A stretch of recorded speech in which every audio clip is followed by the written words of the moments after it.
What is going on, everyone? Welcome back to episode number 19 of the Zero Access Footy podcast. I'm once again here with Behmmy, otherwise known as the Premiership Quarter, and we are here to once again discuss what has been an awful week for both of us in terms of teams' plays and teams of matchups. I think we had one good game this week, and that was about it. Yeah, pretty well. So the Saints-Dockers game was a good game. It was okay. It was a good game. It was okay, but there was a clear game of the week this week, and we're going to have a look at it with the round review to start ourselves off for round number 16. So we started off the weekend with Port versus Carlton, and what a way to start off, not in terms of play on the field, but more in terms of the things that came out of it. So, obviously, we'll start on the positive end. Oh, okay, never mind. We'll start with the negative side of things. Carlton, this is as low as I've seen him in a really long time. I've seen worse. Yeah, I've seen worse. Yeah, well, I think it's just, they had so many hopes this year. In previous years where they've been bad, they haven't had the hope as much. Yeah. I have just said, can they end the season early for these boys? They've clearly had a rough season, and obviously capitalised with these last 2 weeks. It's just the worst possible outcome for them this season, it feels like.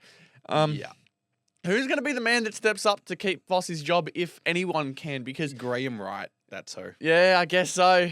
Obviously, the news is him coming around and changing the club up in a way, but this is the clearest way of showing the world that there's dissatisfaction with the club's direction. But obviously, the one thing, the keep Voss, that was a very interesting tag. Of all the things to tag, keep Voss was not on my bingo card. I did not see that coming. It was just, of all things, not of my thoughts. I get the brunt end of it because my best mate's a Carlton fan and he absolutely rages.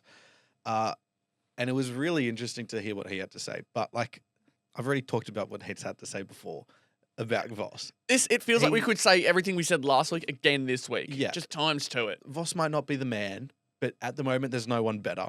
And you've just got to stick fat with it because he's actually led them to the most success they've had, out of most of their other coaches. I don't think any of their coaches in the last since Malthouse. Like Malthouse didn't do much with them.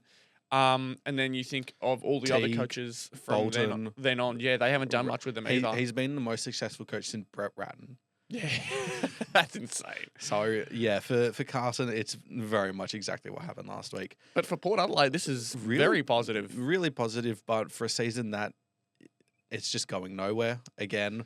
Like, yeah, sure, you're handing over to a new coach, but you're not good. You're beating up at the bad teams, but you're also not really close enough to make finals. It shows things for Carl already as to where he can see their potential future, like their game style. Rosie has been putting their season on life support because if they do somehow make finals, Rosie is going to be the one that they probably look to as the one who did it. And then this was the one that really came up during this game specifically. Miles Bergman, just a fantastic game from him. Yeah. And he obviously could stay at Port Adelaide, but it's put his name on a lot of Victorian teams' draft boards. So he's going to be one that a lot of people talk about. We'll find out very soon. But I think you've added here, Mitch Georgiadis could be AA, and I 100% agree. Last 2 weeks, he had 7 goals last week. Yeah. Or against Melbourne, or I can't remember who exactly, and then backed it up this week with a great first half. Had he kicked accurately, he could have been even better. Like, this bloke has been fantastic. And I remember 2020 was his breakout year, so when it was getting into the team, had his ACL, I believe, the year of 2022, I believe, could have been 2023 as well. He's just been absolutely fantastic for them. He's their number one forward at the moment. Yep, I couldn't agree more. We'll move, though, to what I think is game of the round, Swans versus Dogs. I think the only really good one. I think there's a lot of ones here and there that were close, but were disappointing in a sense, weren't as exciting. This was what people use to describe, they use the word classic. This is a classic matchup. And Swans versus Dogs can almost always deliver, especially when both sides are healthy. Yeah. I went the upset in this week. I really thought Sydney were going to be able to get it done, and they were so close. It wasn't a bad guess. It wasn't a bad tip. They really had their moments. I thought when they moved Heaney forward, he just became a game winner for them. They were really inaccurate early, and I felt like had they have kicked accurately, which has been an issue for them, they really could have put it away from the Bulldogs, and it would have taken a lot for them to come back. But they just weren't able to capitalise. And then when Heaney went forward, they were able to get back into the game, where instead they could have really pushed the margin out. But he had him as, I think, third most overrated for the year. And I just think he when he moves forward, he's so much better than when he is as a full-time midfielder. Yeah. But now that they've got everyone back, they can play him as a forward. Goulden and Papley have really revitalised the way this team plays. They clearly loved the way that these guys added to the danger on the field. Papley has immediately become a danger the minute it enters the forward line with him. And Goulden just gets his hands on the ball right after a long and lengthy time out. I can't believe how good he has been since coming back. I didn't think it'd be this quick that he gets to this rate. But yeah, Heaney absolutely was the big one in this one. And then on the Dogs side, there's just too many standouts in this team and too many matchup nightmares to point out for this team. Great performers everywhere. Yeah, the 100%. Swans, look, that was their best game, I feel like, all year, that in terms of output. Not maybe in terms of result, but my God, that was a fantastic game from both sides. It's a shame someone had to lose. It really is. You think of Sam Darcy's start and then Bont's continuous dominance throughout the game. Norton stepping up with all the eyes on Darcy as well. Joel Frazier, Jesus. There's too many things to point out. If you want to go and watch arguably the best quarter of football you'll see all year, that third quarter, you had Heaney kicking 4 goals, Frazier kicking 3 in that quarter alone. Yeah. Just ridiculous football from both teams. And it's set up for what I thought was going to be an absolutely just bustling last quarter where both teams were scoring out of their ass the entire last quarter. But it kind of died down when things got tough. The Dogs managed to kill the game. And it's good signs, despite it being technically a team below them. I think this could easily have been a game. If they can pull that against the top 4 side, that'll really give them a chance at finally getting those games we really trust them with. If this is like a 5 versus 8 matchup in a final, licking my lips. Yeah, like, I love this. This is awesome. Yeah. Like, genuine greatness. But what a matchup we definitely won't get as a 5 versus 8 for finals is Hawthorn versus North Melbourne. Because you guys stink. We're going to talk about you later because it's just unacceptable. But for Hawthorn, yeah, that both teams in Tassie, and it just didn't look good for you guys at all.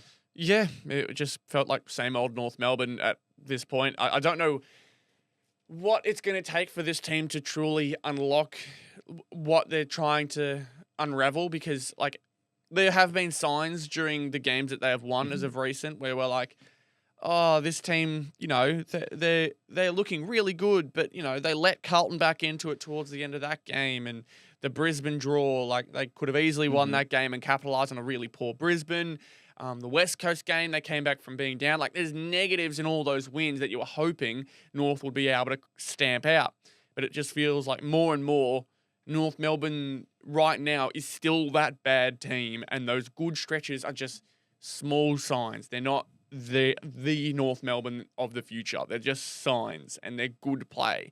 So the hope is that this is a one-off from a stretch of play that's been really good over the last month or two.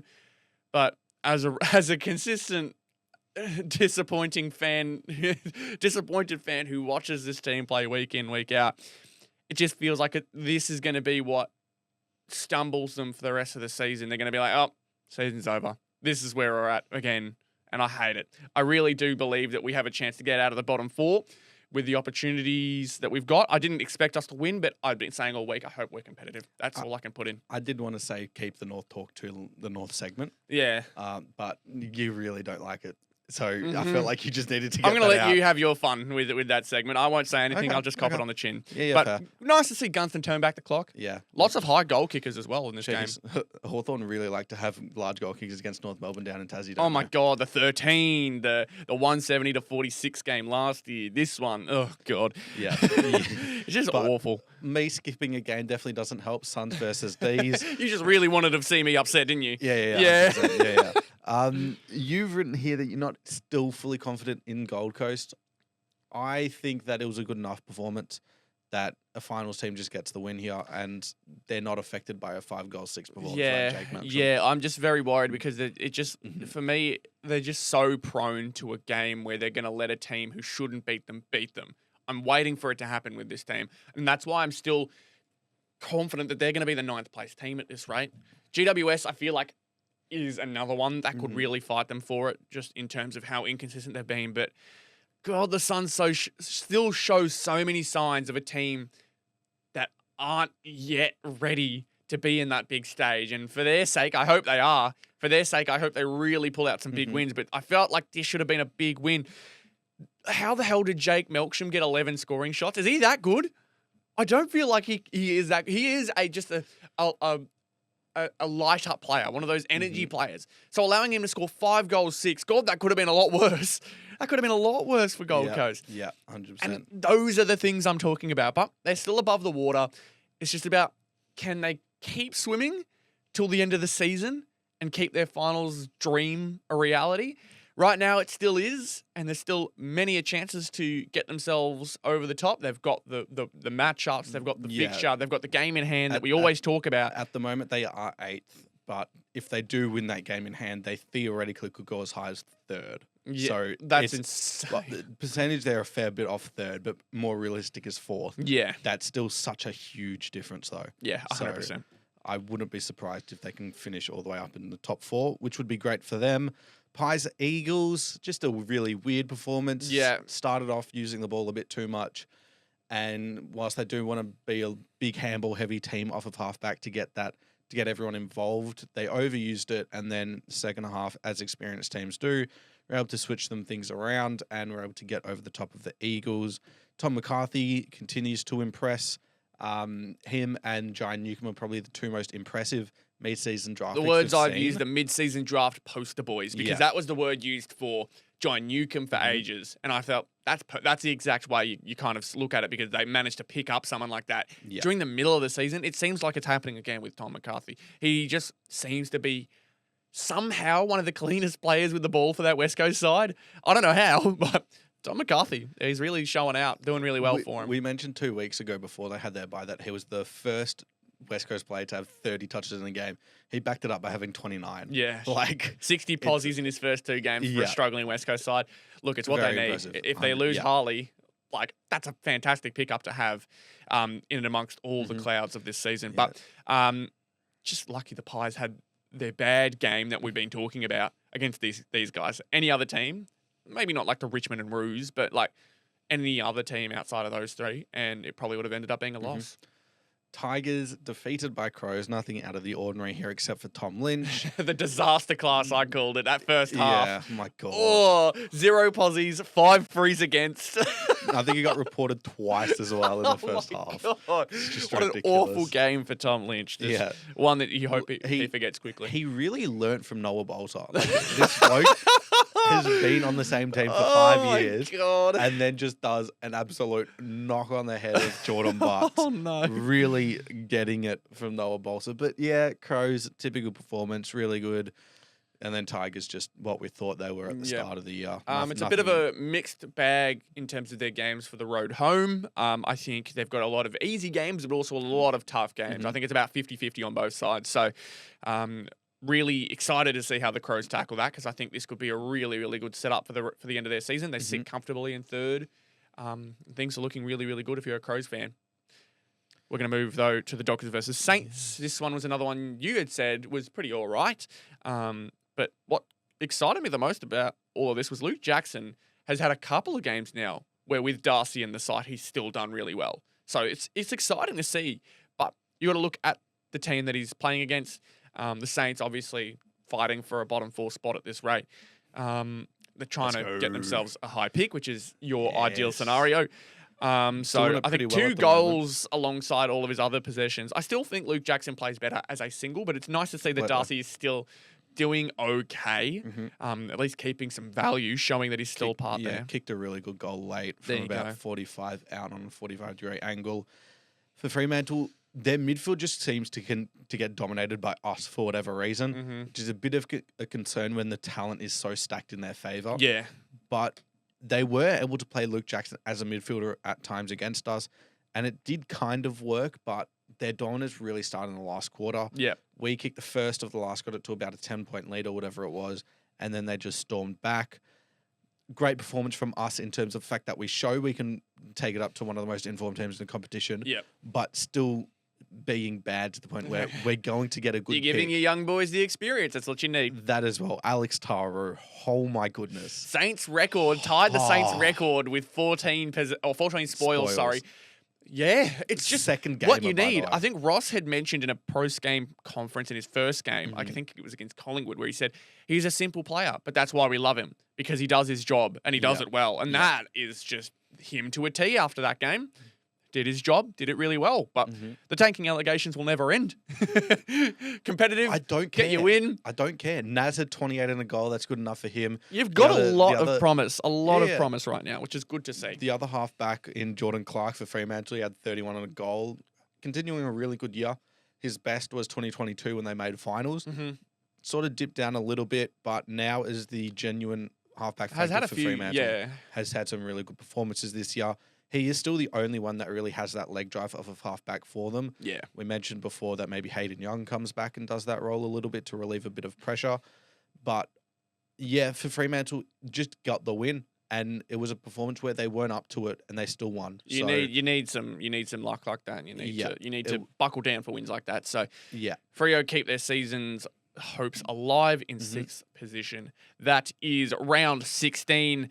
But we're going to look at Macca's Man of the Week, otherwise known as myself, who does not get sponsored by McDonald's. Look how happy I am in that in that photo there. Two of the vote getters here are from the same game. Okay. I'm pretty sure we'll know, or viewers at home will know which one I'm talking about with how good the game was. But one vote for this week goes to the 7-goal haul for Jack Gunston, despite it being a matchup that works in their favour. Just the fact that Gunston's pulling off games like this is fantastic. I love to see it. Even if it's against my boys, 7 goals is a fantastic outcome. 2 votes goes to Isaac Heaney. I was thinking about Errol Goulden, but you had convinced me that Isaac Heaney deserved these 2 votes because he was just so impactful everywhere he was put. Whenever they needed him to get some possessions within the midfield, he would go there, do his job and dominate in there, and then would hit the scoreboard when pushed down forward. Errol, I was thinking of him originally purely because of the fact that he's been so effective so quickly off of a long injury wait. So Heaney takes it, but could easily be Goulden. And for me, 3 votes went to Joel Frazier. Just, he continues to impress in a season that no one saw coming from him. And the fact that he's managed to pull out 4 goals, 20-plus disposals in a really important win, impactful win against a really solid side. The Dogs just keep finding these players, and it's insane to see them continuously. And you had mentioned that it's their system, it's the people they're learning from that makes it so easy for the Dogs to pull out such fantastic young players. But they've got to have the talent to do it, and they've got to have the drive, and they keep finding him. And Fraser's just another one who takes advantage of the opportunity he got at the start of the year and is now a genuine, bona fide starter for this team. He's not going to get 2 minutes for a while, I don't imagine. So good on Joel Frazier. He gets the 3 votes. And then, of course, Macca's Donkey of the Week, which is now a regular because somehow we keep getting something to talk about in terms of donkeys. Still with the fantastic photos. It, of course, goes to the Carlton fans who tagged up their own club. Obviously, it's the literal minimum amount of people to represent their entire club. So I'm specifically targeting them. But Jesus, man. It doesn't really help the look of your club when you're trying to... I don't know. Do you think you're a hero? Do you think you're a hero saying and writing stuff like that? It's the same. Also, the mixed messaging as well. Yeah. I don't know what your point is. It's the same to the fans who are at the tunnel at the games and yelling insults to all the players as well. Like, mate, they don't know you. Yeah. Shut up. You're not helping. No, and honourable mention goes to Tom Lynch. Oh, yeah, no, I probably... If we're talking on-field, yeah, Tom Lynch. Yeah. But yeah, 100%. give him the runners-up position. But that is our round 16 review. Now, we've got a lot here this time around. But first off, I'm going to let you get into your little Let's Make Fun of North segment. So, it's an absolute demolition by 85 points to Hawthorn. Yeah. Right? Yeah. At the start of the year, we were both of the belief that there needed to be at least 5 wins, minimum for this year to be a pass rate. Then last week, we said 7 should be the goal by the end of the year. With this type of performance, there should be absolutely no hope for 7 wins. Yeah. You're just not looking at all. You look at the back line, they were just so out of it. The system was letting them down, but the players weren't helping at all. You look at the half forwards that you have, aside from Curtis, they're not doing what they're meant to do. That's their job. You look at Constanti, you look at anyone else there, not doing their job. You look at your midfielders, arguably had more talent on the weekend against this Hawthorn team.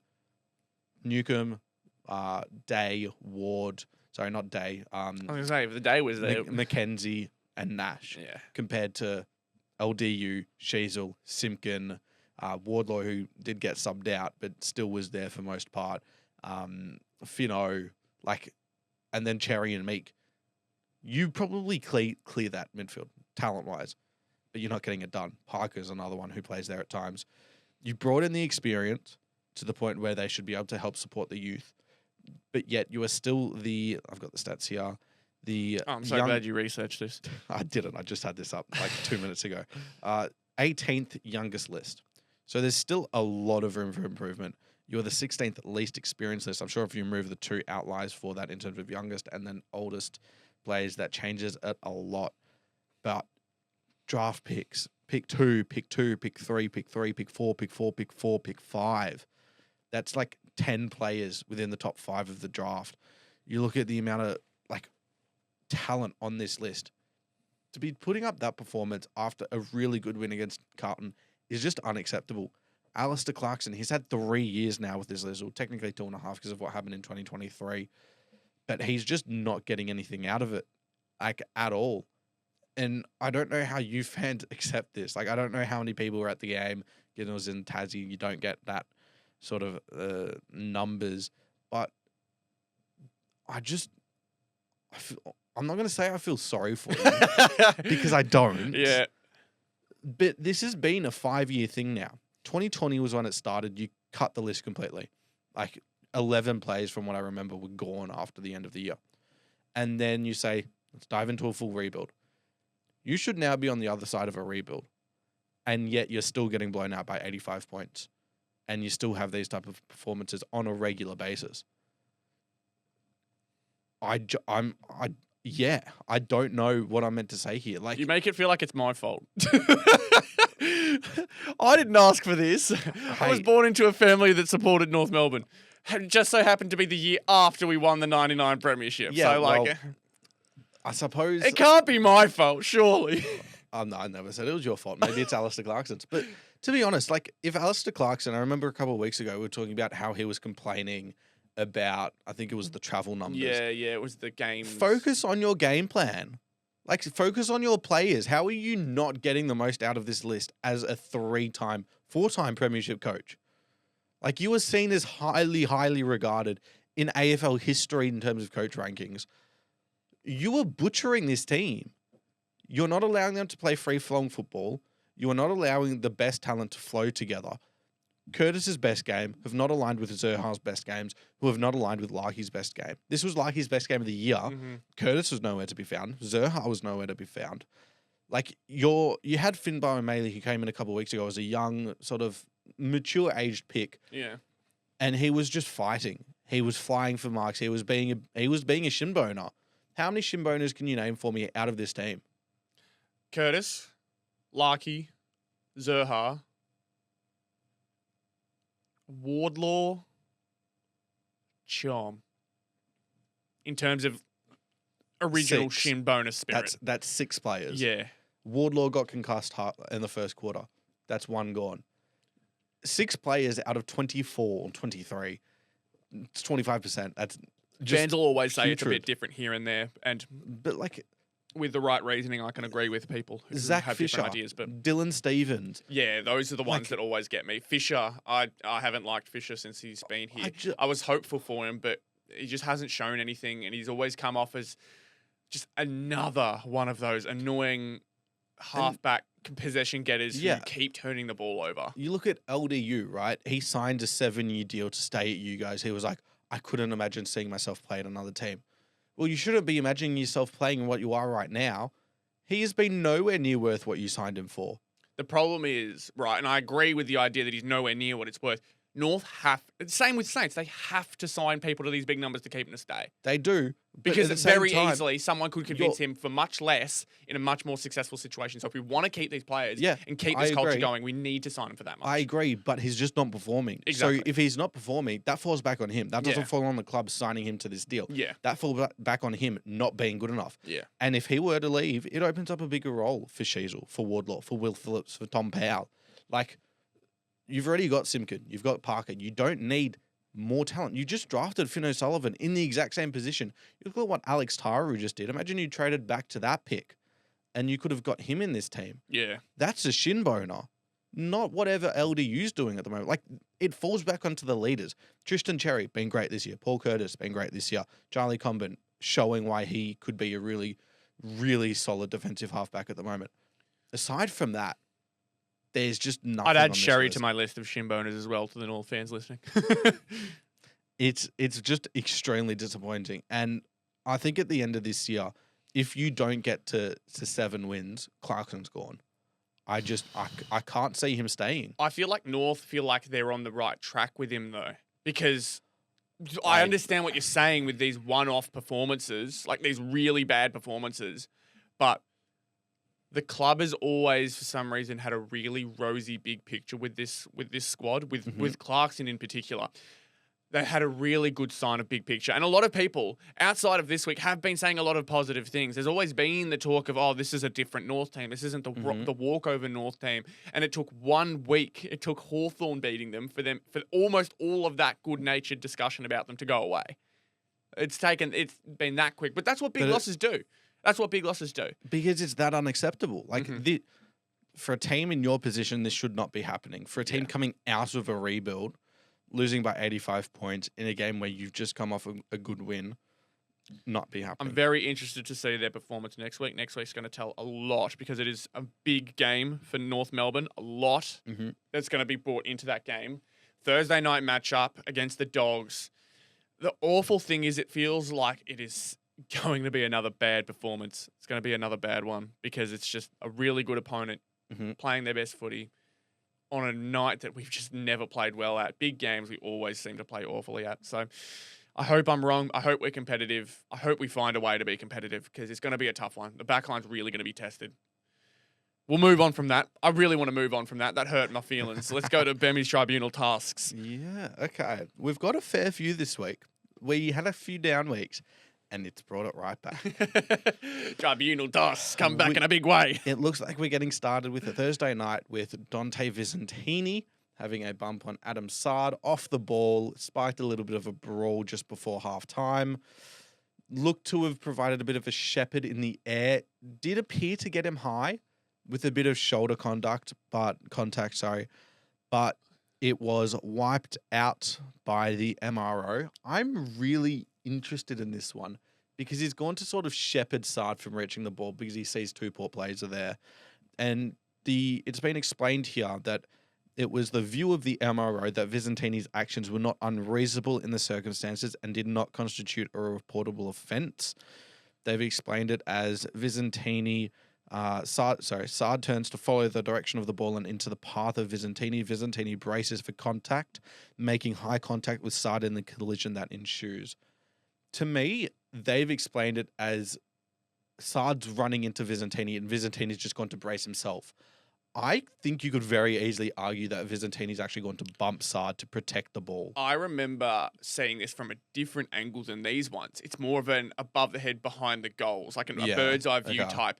And from what I remember, the ball was actually passed to him. So that's where the idea of bracing for contact comes in because he's waiting for the ball to come to him. Sard's turned around to go chase the ball. But because the ball's missed him, right, you can see that the ball goes past and hits the ground a bit. Everyone runs onto it. So you're saying the ball was being passed to Sard? To Visentini. Oh, to Visentini, okay. Because, look, all the Port players are running with it. Yeah. But it's missed someone, clearly. So I think the pass was going to Visentini, right? It's gone over his head. And Sard, as he's turned, has just hit Visentini, who's been the missed target. So it looks like just a victim of circumstance there. And I think that's why they've thrown it out. Because these angles make it look very different. And I agree with you. From this... it looks like there's a case for Visentini getting a week. But the different angle showing more of the big picture play, I think shows Visentini more in the kind of wrong place, wrong time scenario. Same with Sard. And simply based off of this vision, I haven't actually seen the full clip. Yeah. it's not enough to give it more than a one week suspension anyway. Oh, no, absolutely. So I think in terms of it'd probably be graded as careless conduct, medium impact at most, because I believe Sard wasn't concussed. I don't believe he was.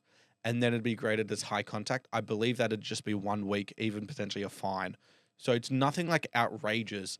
However, it just in that taking out of context makes it look a bit worse. Yeah. Moving to Aaron Francis, there were a lot of stuff with him and Rory Lobb on Friday night. Lobb just can't stop getting in fights. I know, it's pretty He can't funny. stop dealing with it.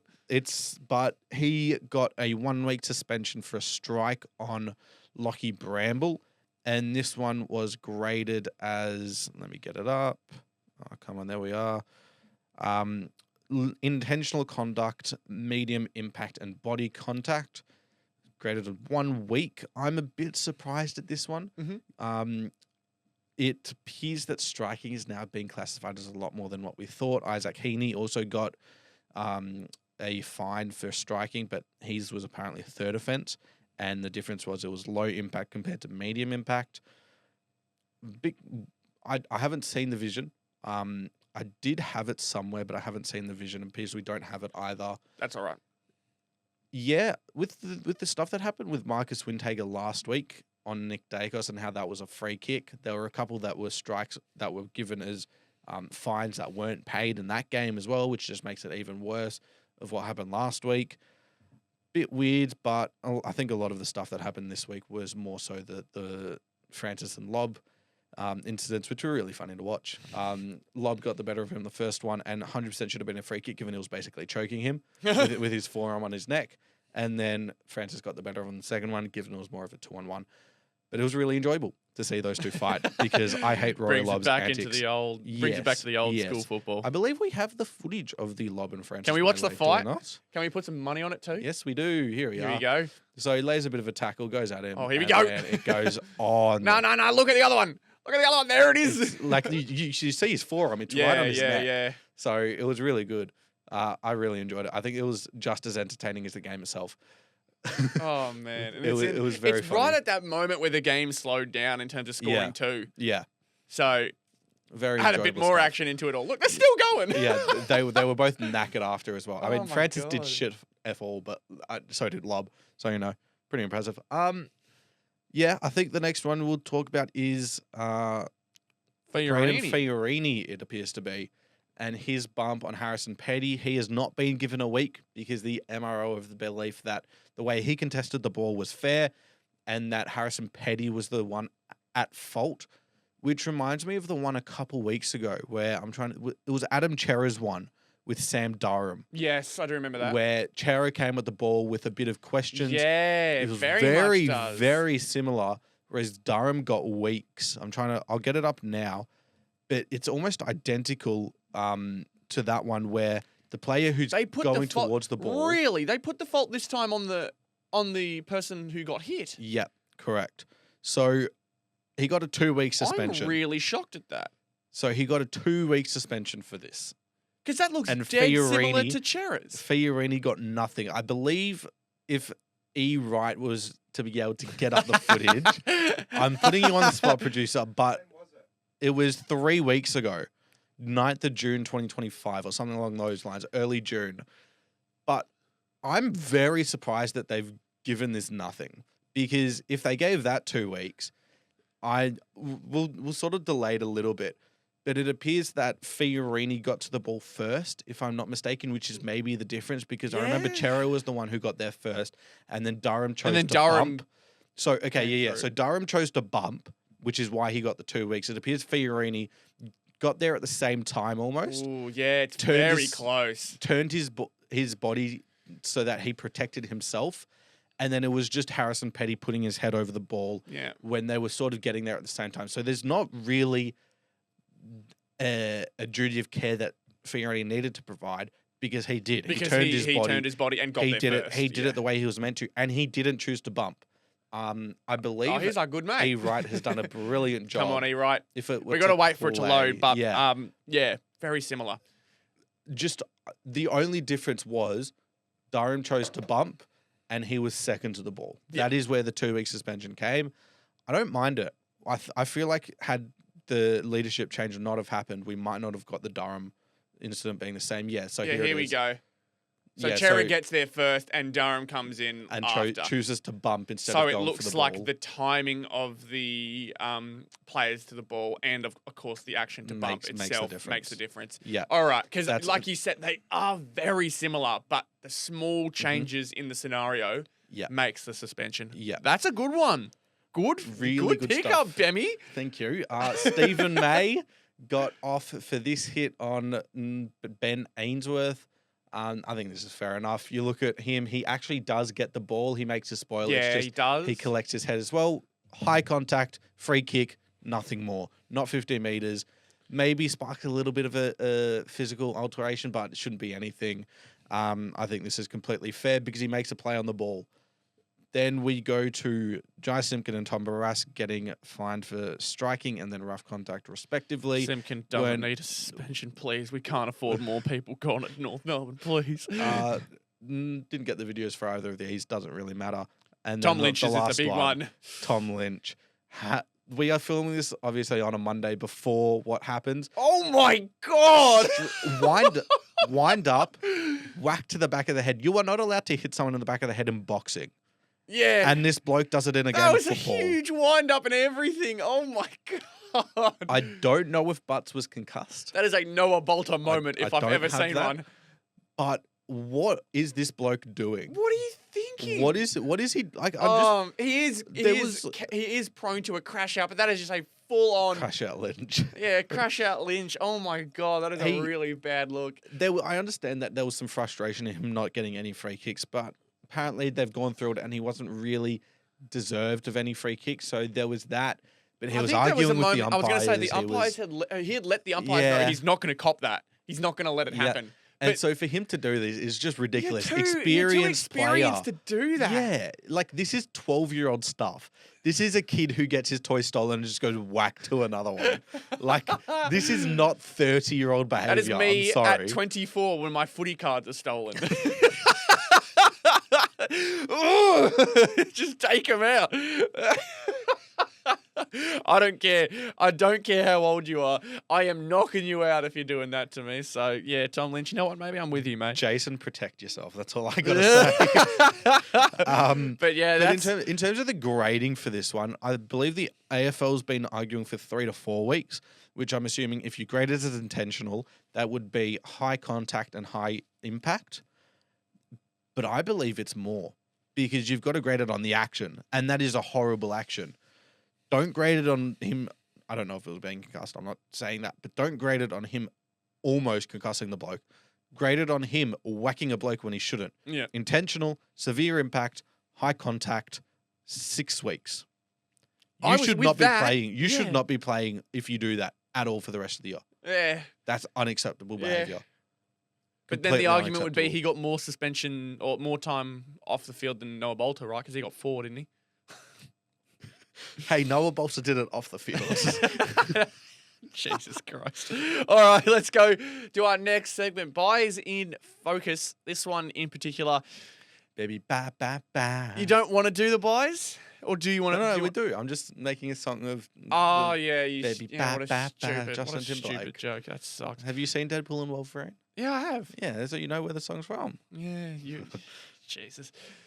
Do we think the buy system as it is working? Because obviously it is a system that has been in place for a while, but now with the fact that the start of the season with opening round, we get the extra few buys there, and now I think the buys are spread out more during the season. So we've got during the bye weeks, so 12 to 16, that's 5 weeks of buys. Yeah. So there's 7 to 8 games per week there. That's not including the bye weeks that we have in the start of the season due to opening round. Yeah. Because that is 4 weeks on top of it. Obviously, this year there are a couple exceptions due to the storms and games being rescheduled. But 9 out of the first 17 or 16 weeks of a season being buys is quite ridiculous. I'm just trying to think how they could go about making it better. What, they just get rid of buys? I feel like that's not a good way of going about it. So a lot of this, for me, coincides with do they want to bring in a mid-season trade period? Because an idea that's been brought up is you have the buys during the early parts of the season for opening round, and then you have one big buy round I was for going to say every a team. week off for Just every a week team. off for every team. Probably round 14 is the most ideal. Give everyone a run through, and then you have a big stretch of 9 weeks in the back end of the year. Bring in a mid-season trade It almost period. treats it like the NBA's All-Star Weekend or American sports All-Star Similar, Weekend. right? Very similar. Yeah. But it'd allow players to be able to move locations. It'd give them a week off. Don't see it happening. I just don't see the. I don't see it happening with this regime. I don't see it happening with these guys. Also, I just don't see the validity of bringing in a mid-season trade period because I don't understand how it works when you've got such a dominance of 10 Victorian teams. Moving between clubs is easy there. However, moving from Gold Coast to West Coast, very difficult to do. Yep. And it's just going to be logistically very difficult. A lot of money to buy houses, a lot of money to move for 6 months potentially, like a loan spell like they do in Europe for soccer. I don't think it makes sense, but at the moment, having 10 out of 17 rounds being affected by a bye when not every team is playing, it doesn't work. People don't like it. Simple as that. I think with the idea of a big buy round, like for every team, I think that works better. And don't even worry about the mid-season draft stuff. Just focus on giving these guys all one break, one time to just kind of sort it all out all together, rather than continuously, we got a bye week, we got 4 teams off. Let's see how this works with the ladder. Look, maybe it's not as big of a deal as we think it is, but realistically, the fans don't like it. And if fan interest goes down, that in itself spells a problem for the club. Oh, sorry, the league. So I really hope that we do see a change, because I think the way it is, just seeing so many rounds with buys, 7 or 8 game rounds, it's not the worst thing in the world, but I don't know if fans are all about it as much as the AFL are. Maybe there are benefits that we as fans don't understand. Maybe the clubs enjoy having the different weeks off, but I'd imagine they wouldn't. I'd imagine it'd be very strange having to focus or seeing a week go by where you go down the ladder or scrutiny comes your way completely out of your control. It's going to be a logistical question for the AFL, because do they want to continue with 5 weeks of genuine buys, or do they want to change it back to having 3 rounds of 6 teams having a bye where you've got 6 games, Thursday, Friday to Saturday to Sunday, as an example. I don't think the fans enjoy having 10 out of 17 weeks being a bye. We want to watch football. We don't want to watch 7 teams every week. We want to watch 9. That's why my question of is it overblown comes in, because A little 7 bit. to 8 isn't that bad.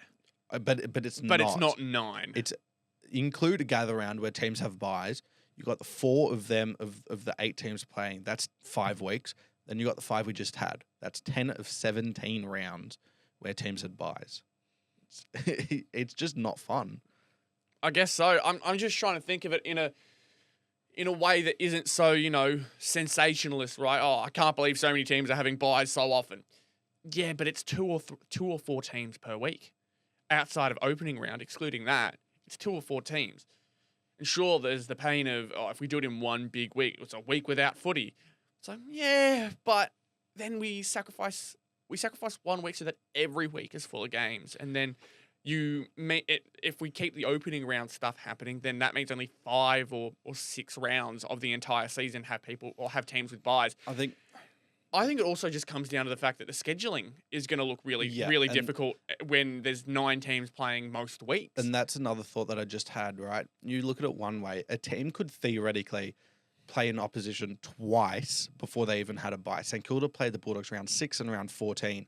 Had they had their bye in round 15 or 16, they would have played a team twice without even having a rest period. That sounds ridiculous in theory, and it almost happened. So it's just a really weird situation.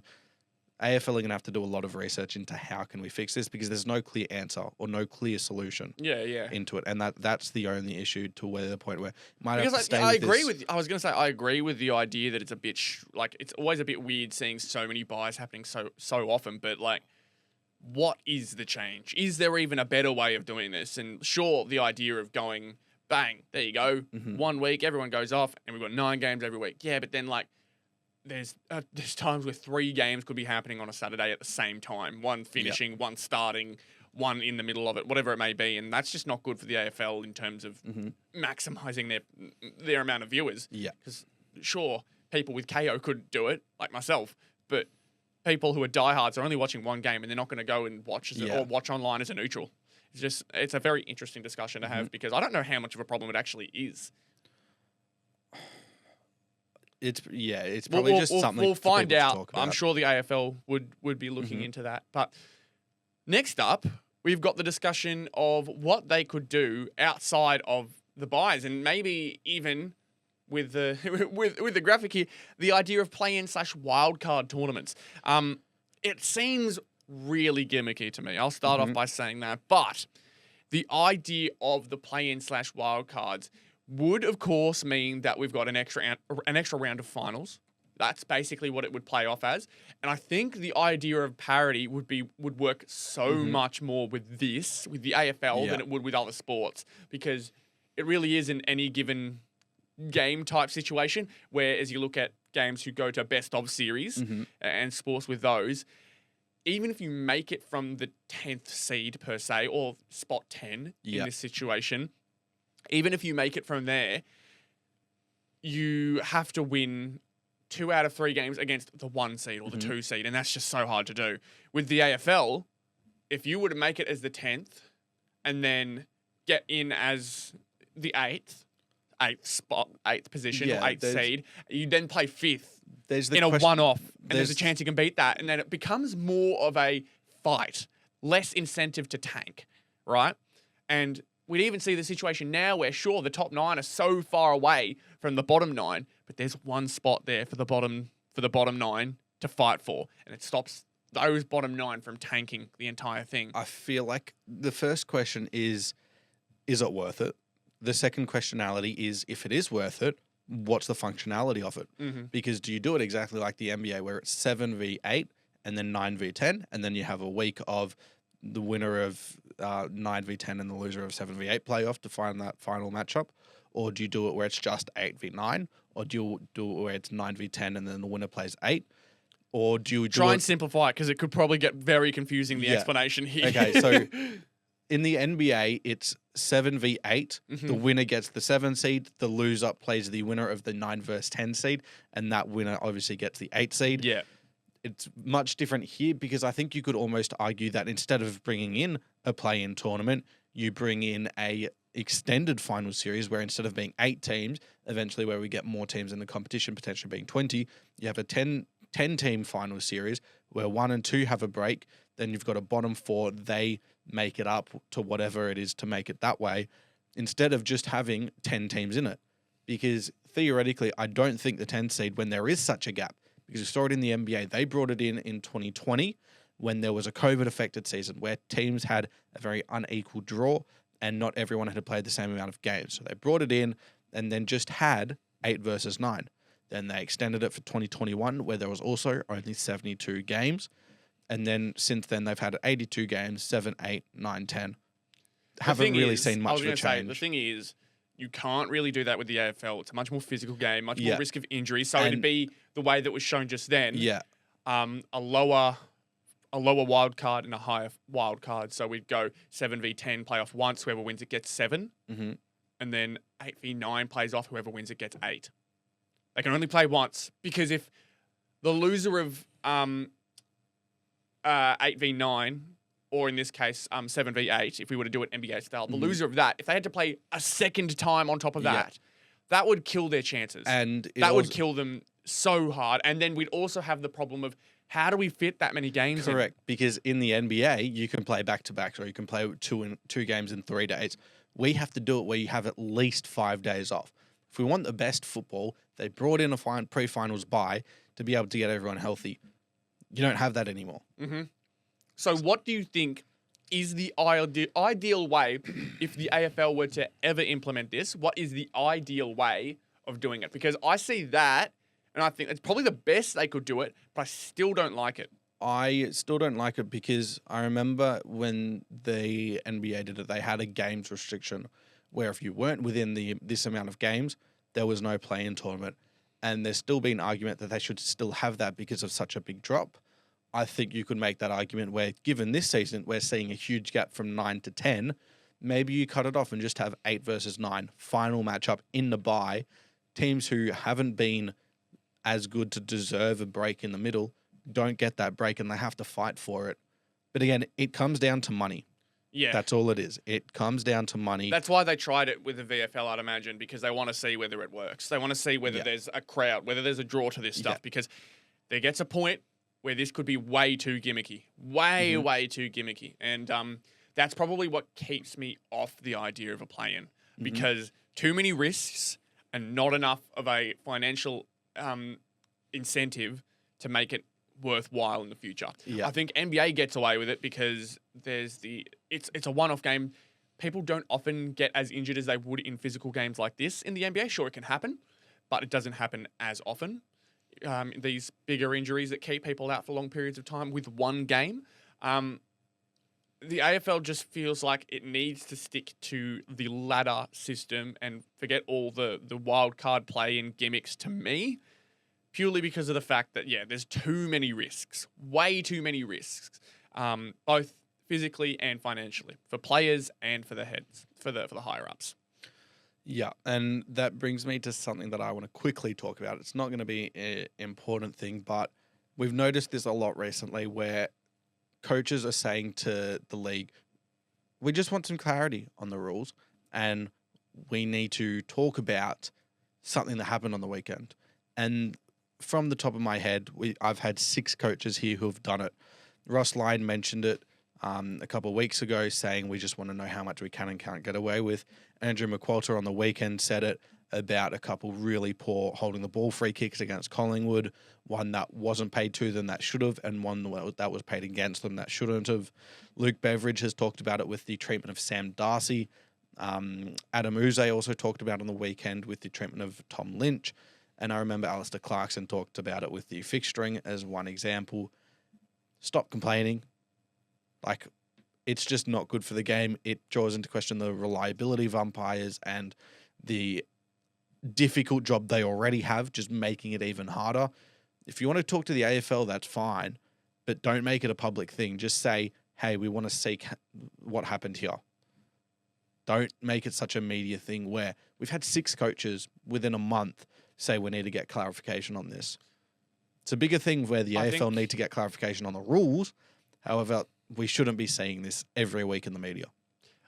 I think, just to quickly touch on that, coaches are aware that those media plays often help them out, not just in the sense of getting them fairer calls, but in the face of their club. It just shows people that they're sticking up for their players. Yep. I think they know what they're doing. But we'll stick it to there because I think there's a lot of wild tangents we could go on with those ones, especially the coaching one, because just every coach has a problem with umpires. It's just inevitably going to happen. But with that all being said, we're going to have a look at round 17. We finally, as we were talking about how much we hate buys before, have a week with no buys. Yes! We've got 9 games this week, so a lot to preview here. But I'm very excited to see what the week of footy has ahead for us. It's just going to be nice to always see footy happening. We've got just the 2 Sunday games, but having a look at 4 Saturday games, 2 Friday games. That is a big week of football, and it's what we love a lot here on the podcast, of course, is our football. We're going to start off, though, North versus the Dogs. We've had our discussion about this one. Yes. We'll keep it as short as we need to because I'm very much of the belief that the Dogs will win this one. I'm going to say by 50.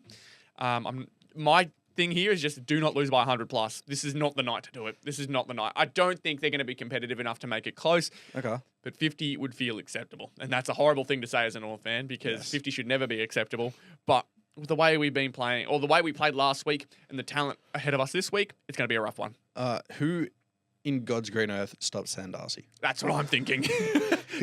Maybe. Charlie Connor's got the size to Aiden be able to go with him. maybe could be physical with him. Is he even playing at the moment? I don't think he is. It's Blues versus Pies. This one... Jam. Not even getting my thoughts out. That's crazy. Oh, sorry. My bad. Go. You should be. If you didn't Angry catch producer, that, angry if you producer. didn't catch that, producer Ethan just said, as you should be. Oh, who cares? Who cares what producer Ethan has to say? What do you think? Yeah, probably Dogs by 23. It's definitely not the game of the round. Definitely not. Definitely not. It Well, is. I think I'm going to this one. Is it not your centenary game? Yes, that's what I was going to say. I think I'm going to this one. If you don't have a good performance, that is unacceptable. Completely. And I would say Clarkson sacked after this if you get smacked by more than 60. Really? Without a doubt. You get sacked? If he cannot coach this team and As cannot in get them right pumped after up, the game? Or like right after this round? halftime. Halftime. Are you talking end of season? If they do a Carlton against Port Adelaide, he will get sacked straight after the game. Oh my God. That's a big call. Hot That's call, a but- massive call. He's had 2 weeks in a row. You're just trying to clip farm, aren't you? You're just thinking about the Thursday preview short right now, aren't you? You're just like, this one's going to bang. And guess what? This conversation's getting cut out of it. For God's sake. All right. Blues versus Pies then. We've gone through the first one. Blues versus Pies. Just, I know On the paper- Blues will somehow win this game, On man. paper, this is game of the round. On paper. No, it isn't. What else No, would be? What, for the rivalry per se? Is that what you're saying? Yeah. As in, like, on paper, but In looking terms at of form. performance, Yeah, nowhere near.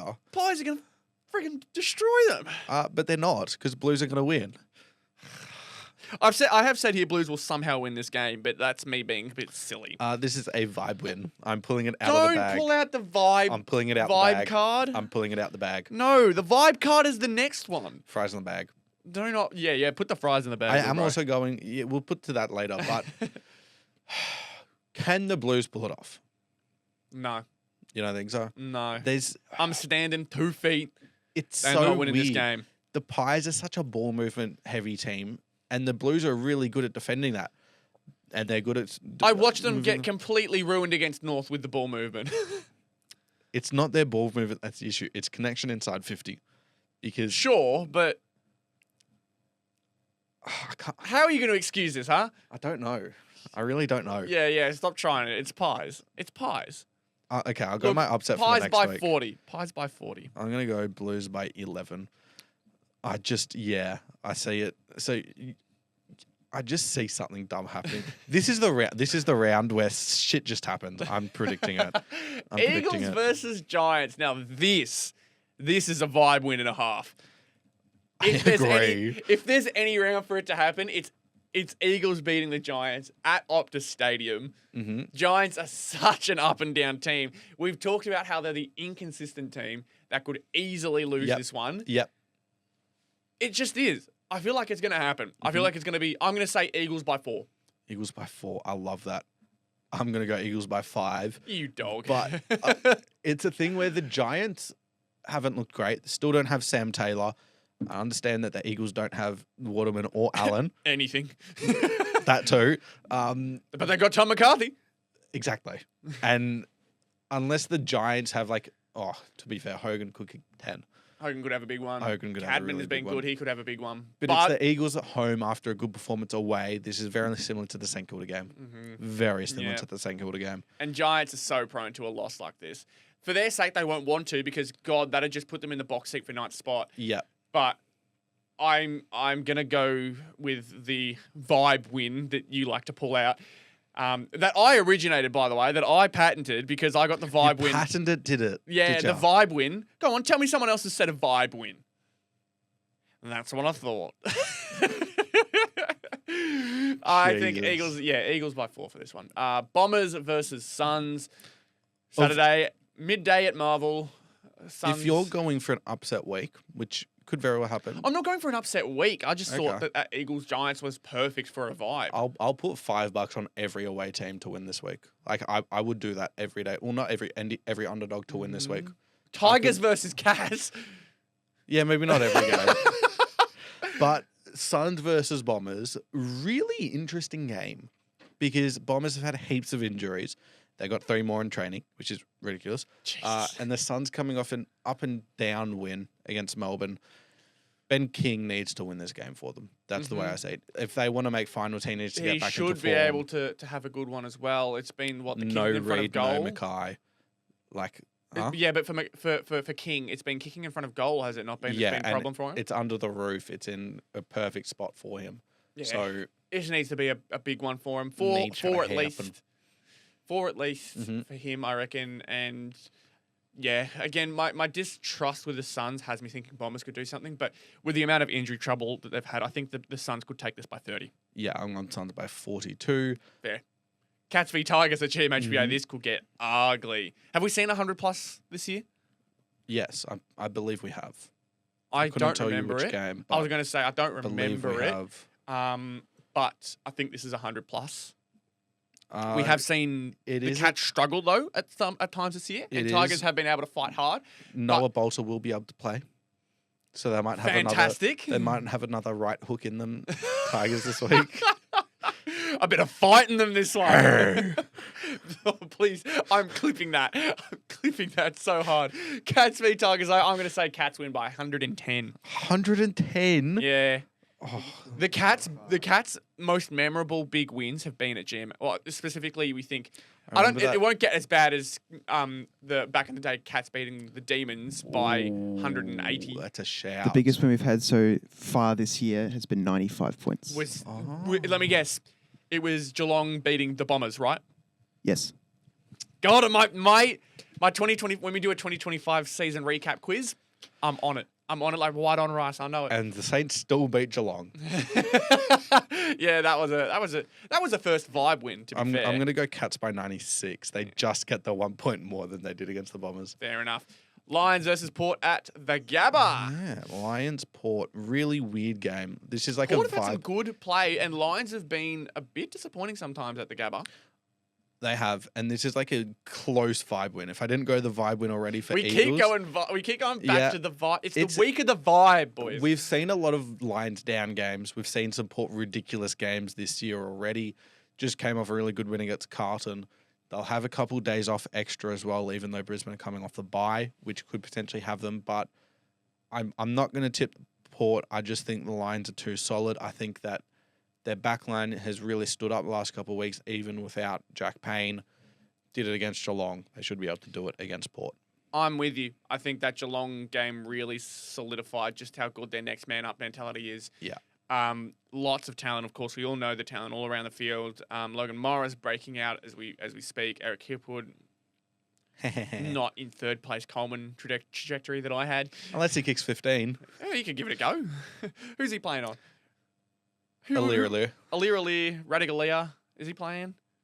Yeah, he is. Yeah, so one of Yeah. those. To be fair, they've got good matchups, Port for them. They do, but not their small, so that's the difference. Yeah, we'll Like- see. And Rayner, if he can play the way he has been playing. This is a Charlie Oh, Cameron. he has. Yeah, a Charlie Cameron burst, a Cam Rayner burst. Hot take, Cameron kicks 5.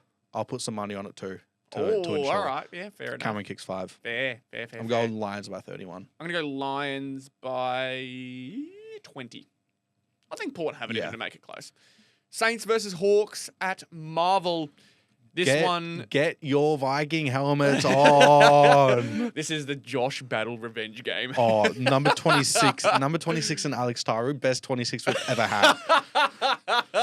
Oh my God, this is going to be... Look, I have no interest in the game itself, but it's going to be so nice to watch as a neutral. So fun to watch. Just Yeah. them both fighting at each other. I reckon this has got sparks written all over You it. will not believe the amount of boos you're going to hear at Josh Battle this game. Yeah, they're all going to come from you. It's all going to come from Cooper. It's going to be Cooper.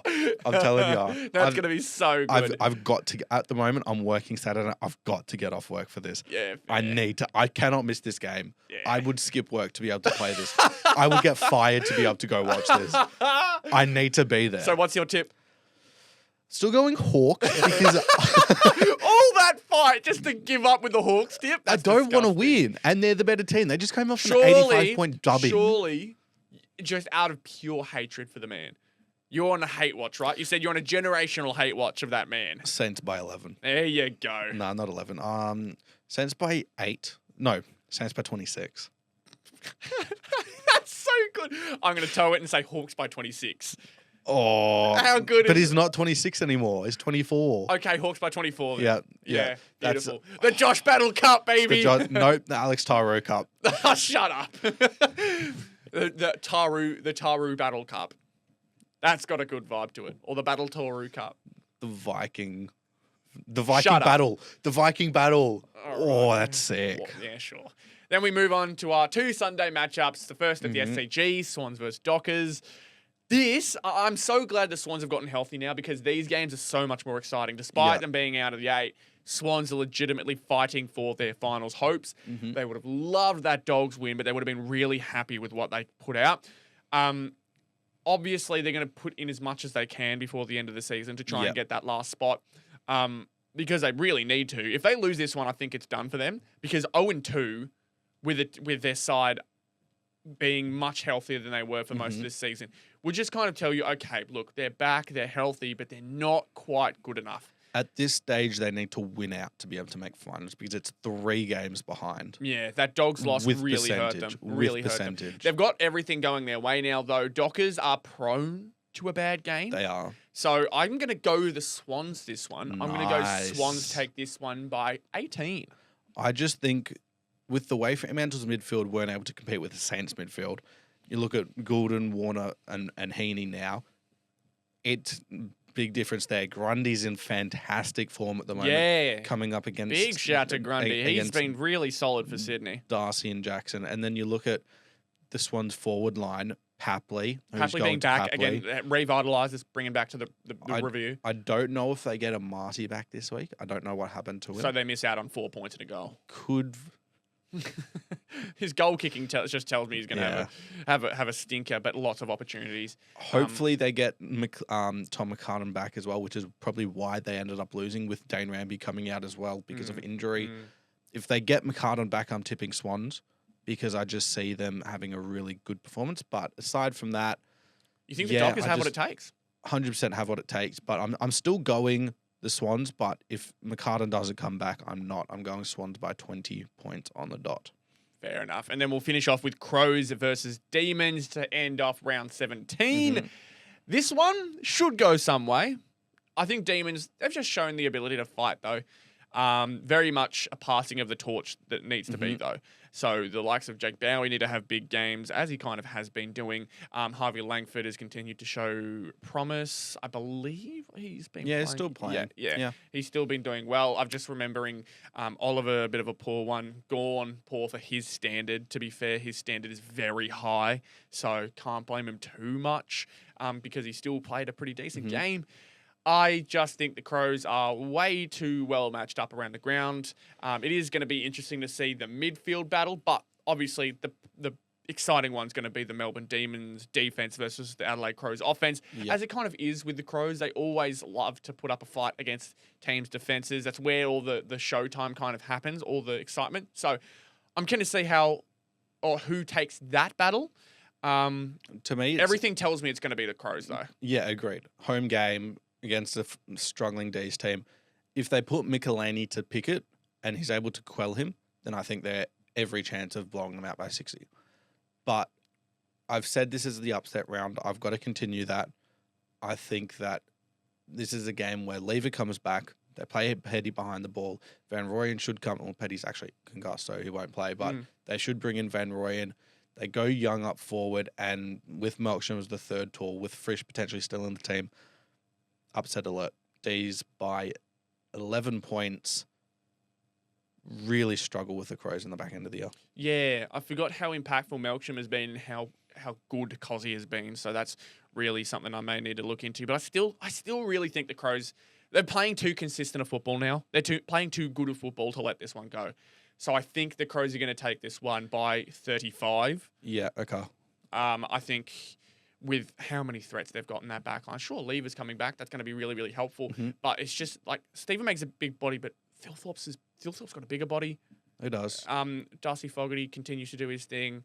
Tex has been a bit meh as of late, but yeah, him and Rankin Fogarty's and been Rankin and Rochelle have been quite good. So Rankin is still the disposal efficiency problem that I mentioned before, but Rochelle, he's starting to show more and more flashes, which is what you need as a Crows fan. But I believe that's it. That's what we've got. You've said your piece and I've said mine for this game.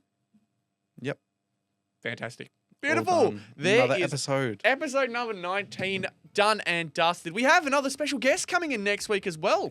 Don't spoil it. I'm not spoiling it. I'm just saying we've got someone very, very exciting coming in. Our second guest of the podcast, and I'm very excited to bring him in. Be sure to follow us on all platforms that you have just seen right across the screen. Thank you again for another fantastic week of Birmingham, and I will hope to see you all very, very soon for next week's episode. Cheers, guys.